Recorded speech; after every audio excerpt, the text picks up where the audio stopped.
Ошто эгемендүүлүктүн 29 жылдыгы өзгөчө шаң менен белгиленди. Иш-чара маданият өкүлдөрүнүн мекенди даңктаган ырлары менен башталды.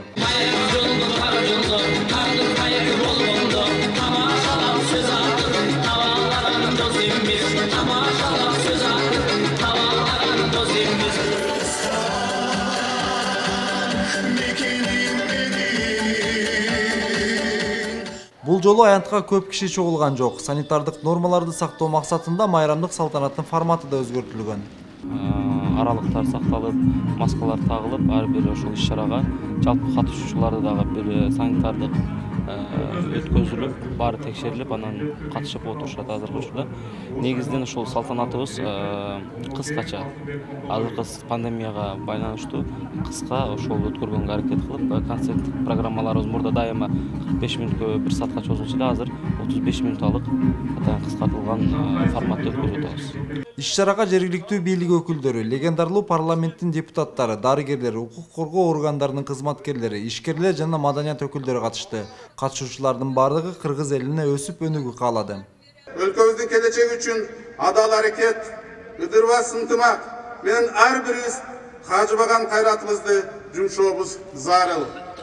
Бизди жаркын келечек күтүп туtarына мен терең ишенемин.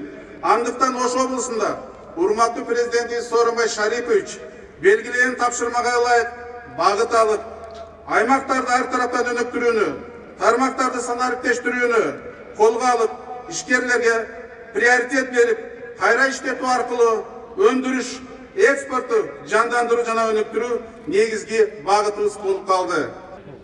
Кымбаттуу шаардыктар, быйылкы жыл биздин өлкөбүз, анын ичинде Ош шаарында да чоң сыноо коронавирус илдети менен коштолду.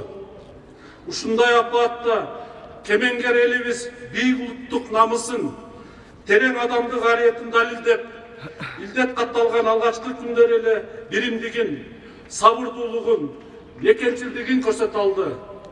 Салтанатта коронавирус менен күрөшүүдө салым кошкон дарыгерлер, жеке ишкерлер жана кайрымдуу инсандар атайын сыйлыктар менен сыйланышты.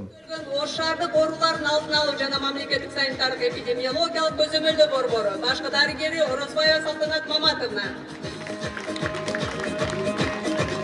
Алтай илдет менен күрөшкөн үчүн алганы кандай десем,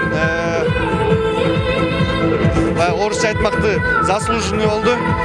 Бул оор кырдаалда кыргызмын деп намызын көрсөтө алды да биздин элибизчи. Андан ары майрамдык иш-чаралар эс алуу жайларында уланды.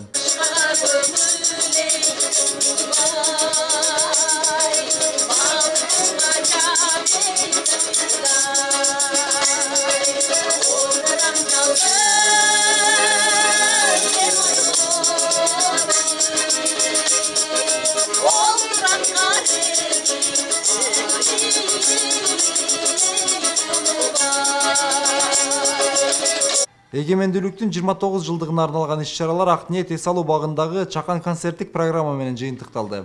Эрмек Муратбек уулу, Мунарбек Арзыбек уулу, Пирамида Ош.